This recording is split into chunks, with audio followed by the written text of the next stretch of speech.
الحمد للہ رب العالمین والصلاة والسلام على رسوله اشرف الانبیاء والمرسلین وعلى آلہ الطیبین الطاہرین واصحابہ الکاملین وعلینا معهم اجمعین. بسم اللہ الرحمن الرحیم. ان الذین یغضون اصواتهم عند رسول اللہ اولئک الذین امتحن اللہ قلوبهم للتقوى لهم مغفرۃ واجر عظیم. صدق اللہ مولانا العظیم. مشاہدین و مستمعین، آج کی ہماری گفتگو کا موضوع سخن ہے کہ زندگی میں برکتیں کیسے پیدا ہوں گی، زندگی کے اندر حسن و خوبی کیسے آئے گا.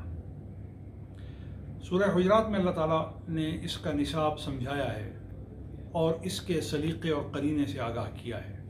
فرمایا ان الذین یغضون اصواتهم عند رسول اللہ، جو لوگ اپنی آوازوں کو اللہ کے رسول کے حضور پست کرتے ہیں، اولئک الذین امتحن اللہ قلوبهم للتقوی، در حقیقت ایسے ہی لوگ ہیں جن کے دلوں کا اللہ نے تقوی کے لیے امتحان لے لیا. اب تقوی کیا ہے؟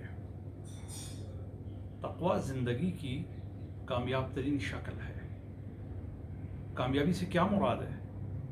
کامیابی سے مراد یہ ہے کہ جس آدمی کو تقوی مل گیا وہ زندگی میں بھی پریشان نہیں ہے. پریشان کا معنی کیا ہے؟ اس کے دل کو اطمینان سے خالی نہیں کیا گیا، اس کے دل کو اطمینان سے بھر دیا گیا ہے.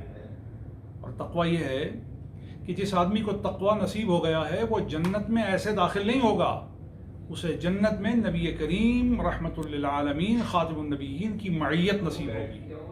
یہی زندگی ہے اور یہی زندگی کا وہ بنیادی مفہوم ہے جس کے لیے ہمیں ہر دم کوشش کرنا ہے. اللہ تعالیٰ مجھے اور آپ کو اس کی توفیق عطا فرمائے. السلام علیکم ورحمۃ اللہ.